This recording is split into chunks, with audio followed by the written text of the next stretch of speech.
आज की वीडियो में हम बात करेंगे 3 डिजिट के संख्याओं को एक ही सिंगल स्टेप में किस प्रकार से मल्टीप्लाई करते हैं।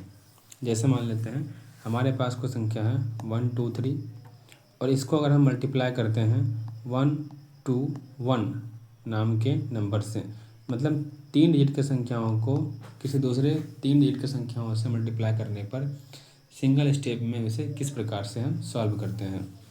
तो देख लेते हैं। इसमें कुछ स्टेप का हमें फॉलो करना पड़ता है।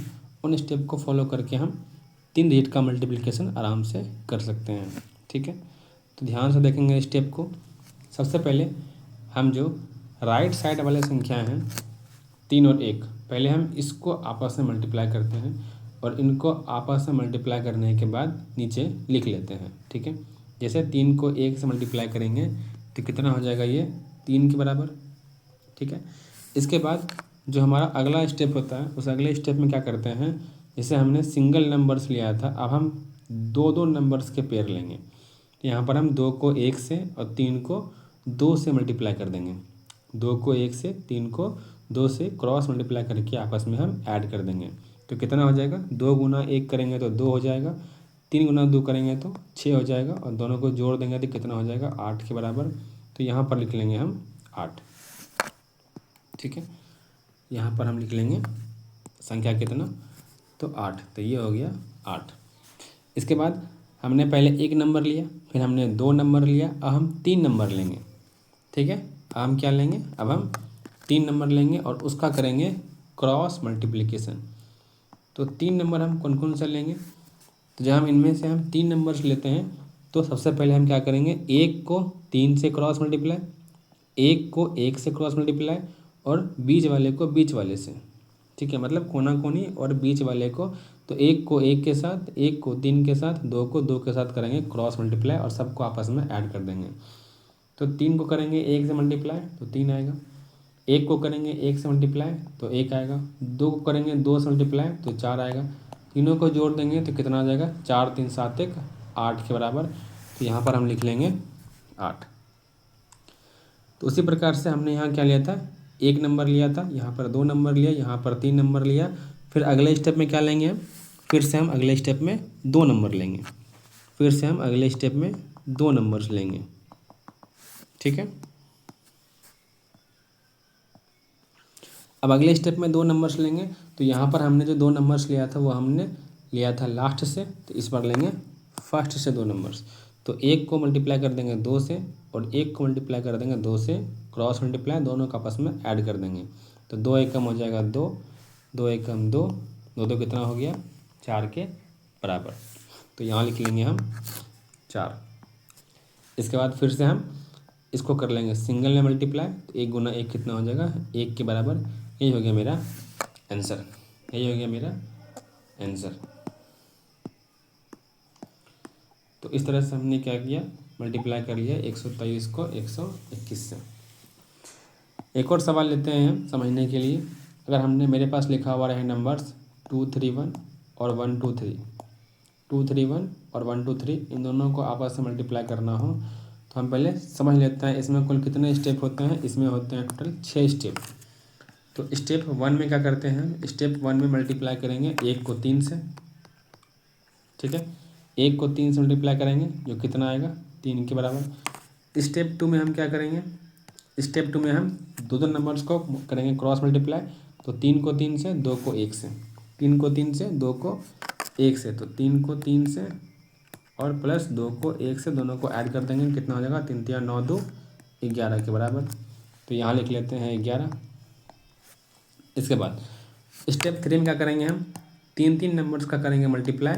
तो जब हम 3 3 नंबर्स का करते हैं मल्टीप्लाई, तो किस प्रकार से करते हैं 3 3 नंबर्स का मल्टीप्लाई। तो 3 3 नंबर्स का मल्टीप्लाई करने के लिए हम क्या करेंगे, इसमें मल्टीप्लाई करेंगे हम 1 को 1 से क्रॉस मल्टीप्लाई, 2 को 3 से क्रॉस मल्टीप्लाई और 3 को 2 से सिंपल मल्टीप्लाई। तो यहाँ कर देंगे हम 2 को 3 से मल्टीप्लाई, 1 को 1 से मल्टीप्लाई और 3 को 2 से मल्टीप्लाई। इसको आपस में जोड़ देंगे तो कितना आ जाएगा, 3 दूना 6, 1 7 और 6 13, ये आ जाएगा 13 के बराबर। तो यहाँ लिख लेते हैं 13। अब अगले स्टेप में जाते हैं। तो स्टेप 4 में क्या करेंगे हम, स्टेप 4 में फिर से करेंगे दो संख्याओं का मल्टीप्लाई। स्टेप 4 में हम फिर से करेंगे दो संख्याओं का मल्टीप्लाई। तो इस केस में हम कैसे करेंगे, फिर से सामने वाले दो नंबर्स को लेंगे, 2 को 2 से और 1 को 3 से। तो 2 को 2 से मल्टीप्लाई कर लेंगे और 1 को 3 से मल्टीप्लाई करके आपस में हम ऐड कर देंगे। 2 दूना 4 3, ये आ जाएगा 7। और लास्ट के स्टेप में स्टेप 5 में क्या करेंगे, हम सामने वाले दोनों नंबर्स को मल्टीप्लाई कर लेंगे, यानी कि 2 को 1 से मल्टीप्लाई कर लेंगे, जो आ जाएगा 2 के बराबर। यहाँ लिख लेंगे 7, फिर यहाँ लिख लेंगे 2। तो इस तरह से हमने सबको मल्टीप्लाई कर लिया। अब इसको सॉल्व कैसे करते हैं, तो इसको सॉल्व करने का तरीका हमें पता है। जहाँ पर लिखा है 3, तो पहले हम क्या लिखेंगे, लास्ट में 3, फिर इसमें से 1 लिखेंगे और इस 1 को आई कर देंगे ट्रांसफ़र, तो 3 क्या हो जाएगा 4। फिर इस 1 को कर देंगे हम आगे ट्रांसफ़र, तो 1 और 7 कितना हो जाएगा 8, और लास्ट में कितना बचा 2। तो ये हो गया 231 और 123 का मल्टीप्लाई कितना 28,413 के बराबर। चलिए इसी प्रकार से हम इसी स्टेप को फॉलो करते हुए एक और सवाल लेते हैं और समझते हैं उसको किस प्रकार हम एक लाइन से इसको सॉल्व करेंगे।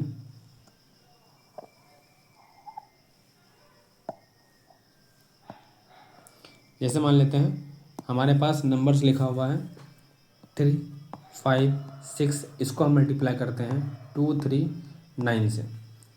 एक लाइन में इसे मल्टीप्लाई करना है, तो हमें सिर्फ स्टेप को फॉलो करने होंगे। तो हमारा पहला स्टेप क्या था, तो हमारा पहला स्टेप था लास्ट वाले संख्याओं को आपस में मल्टीप्लाई कर देना, यानी कि 6 को हम 9 से मल्टीप्लाई कर देंगे।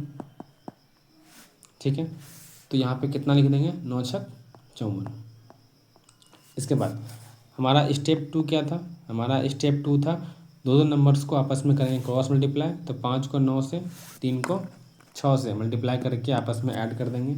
तो 5 को 9 से, 3 को 6 से मल्टीप्लाई करके ऐड करेंगे, कितना आएगा 6 या 18 और 45। तो 18 और 45 कितना आता है 63। तो ये आ गया 63 के बराबर। ठीक है, तो यहाँ लिख लेंगे हम फिर से 63। इसके बाद अगले स्टेप में क्या करेंगे, हम 3 नंबर्स का करेंगे क्रॉस मल्टीप्लाई। तो 2 को 6 से, 3 को 9 से और 5 को 3 से। तो स्टेप 3 में क्या करेंगे, हम स्टेप 3 में 3 को 9 से, 2 को 6 से और 5 को 3 से करेंगे मल्टीप्लाई। ठीक है, तो ये रहा स्टेप 3। 2 को 6 से, 3 को 9 से और 5 को 3 से करेंगे मल्टीप्लाई और इसको आपस में ऐड कर देंगे। 6 दूना 12, 9 तिया 27 और 5 तिया 15। तो कितना हो गया 7 2 9 5 14, 2 4 1 5, यह आ गया 54 के बराबर। तो यहाँ हम लिख देंगे 54 फिर से। इसके बाद हम चलेंगे फिर से चौथे स्टेप की तरफ। तो पहले हमने 2 नंबर्स को मल्टीप्लाई किया, फिर यहाँ पर 4 नंबर्स को मल्टीप्लाई किया, फिर यहाँ 6 नंबर्स को मल्टीप्लाई किया, फिर से हम क्या करेंगे 4 नंबर्स को मल्टीप्लाई करेंगे। तो स्टेप 4 में हम सामने के 4 नंबर्स को लेंगे। तो यहाँ पर हम 3 को 3 से और 2 को 5 से मल्टीप्लाई करके ऐड कर देंगे। यहाँ पर हम 3 को 3 से और 2 को 5 से मल्टीप्लाई करके ऐड कर देंगे। तो कितना आ जाएगा 3 3 9 और 10 19। यहाँ लिख देंगे फिर से हम 19। और स्टेप 5 में क्या करते हैं, हम स्टेप 5 में हम फिर से सामने के 2 अक्षर 3 और 2 को मल्टीप्लाई करके लिख देंगे। तो कितना आ जाएगा ये 6 के बराबर। तो यहाँ लास्ट में आ जाएगा 6। अब इस पूरे को हम सॉल्व किस तरह से करते हैं, तो यहाँ पर हम 4 को लिखेंगे, 5 को करेंगे आगे ट्रांसफ़र। तो 5 3 कितना हो गया 8, 6 करेंगे आगे ट्रांसफ़र। तो 6 4 10 का 0 बाकी 1, 5 करेंगे आगे ट्रांसफ़र। ठीक है, तो 9 5 14 और एक हाथ में था 9 5 14 1 15 के 5 बाकी 1, और इस 1 को करेंगे हम आगे ट्रांसफ़र। तो 6 1 7 और हाथ में 1 कितना हो गया 8। तो 356 गुना 239 का मान कितना हो गया 85,084 के बराबर। तो इस प्रकार से हम 3 डिजिट्स के मल्टीप्लिकेशन को एक ही सिंगल स्टेप में बड़े आराम से कर सकते हैं। ठीक है, तो आज का वीडियो यहीं पे समाप्त होता है।